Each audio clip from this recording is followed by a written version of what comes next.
There is nothing with which every man is so afraid as getting to know how enormously much he is capable of doing and becoming. It is the duty of the human understanding to understand that there are things which it cannot understand. If there were no eternal consciousness in a man, if at the bottom of everything there were only a wild ferment, a power that twisting in dark passions produced everything great or inconsequential, if an unfathomable, insatiable emptiness lay hid beneath everything, what would life be but despair? The self-assured believer is a greater sinner in the eyes of God than the troubled disbeliever. On the secretly blushing cheek is reflected the glow of the heart. Happiness is the greatest hiding place for despair.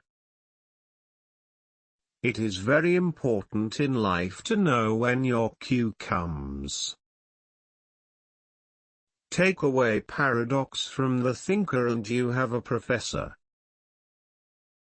I stick my finger into existence and it smells of nothing.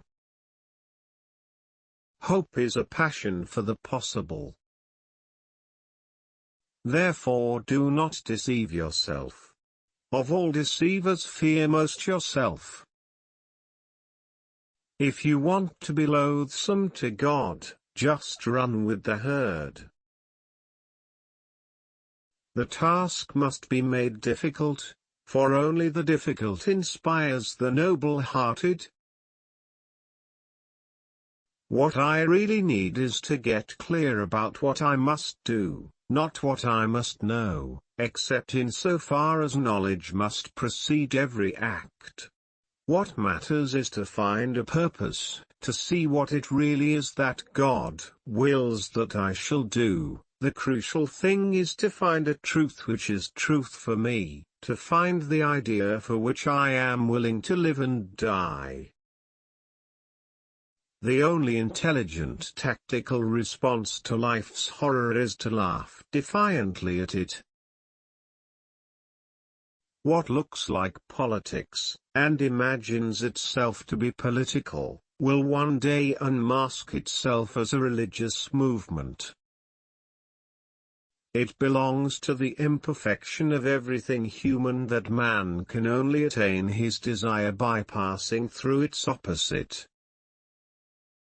I am convinced that God is love. This thought has for me a primitive lyrical validity.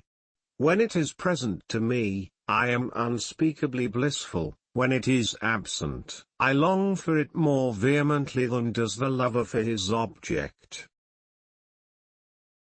People understand me so little that they do not even understand when I complain of being misunderstood. If you don't have many friends, that means you have a lot of life experience.